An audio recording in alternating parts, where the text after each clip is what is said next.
acting lesson tip of the day. So, this one is going to be one that I think will be really helpful for all of you.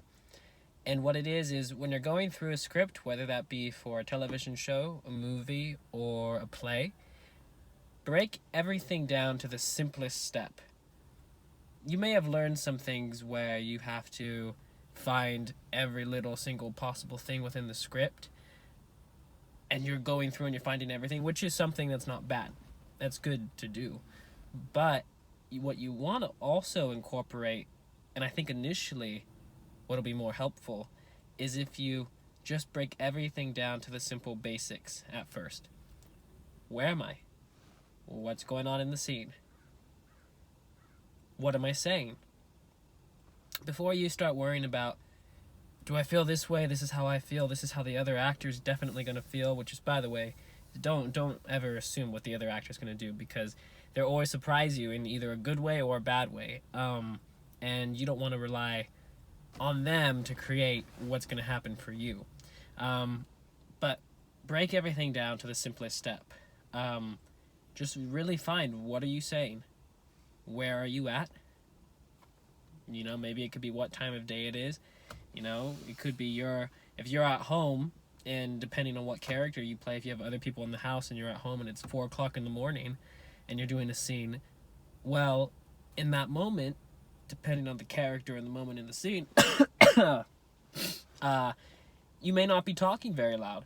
But say if it's 2 o'clock in the afternoon, well, then you may be a little bit more awake, but you don't have to think, oh, how would I do this? How would I do this? Just think, okay, I'm saying this, and if it says in the script your character's tired, then it's like, okay, this is what it is, then I'm tired. You don't have to think about it so much.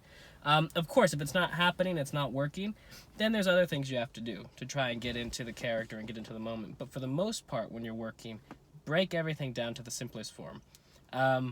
More of my other videos will talk about how you want to get into it if you want to be more complex about it. But initially, worry about the first initial parts, the beginning steps. Because I think what happens is when we work and we try to make it all complex instead of breaking it down to the simplest form, well then when we're doing it, it makes it even more complex for us. We have to break it down first to make it simple. And then while it's simple, then you can decide, okay, this is what I'm needing. This is what I'm needing. This is what I'm lacking. And you know what to put in. Anyways, have a great day, guys. Go ahead and subscribe to the channel so you can be up to date with everything. This channel is meant to give you all logical information when it comes to acting. Nothing that gets too heady or too crazy where you're like, I don't know what I'm doing anymore. Everything's supposed to be easy, logical, and acting is supposed to be fun. Sometimes when we get all this training, sometimes we get too heady, and then we find out, I'm not as good as maybe I used to be, or this isn't working for me, or how can I implement what I've learned and put it into my progress to move forward. So anyways, subscribe to the channel. You'll be up to date with everything, and I'll see you all next time. Bye-bye.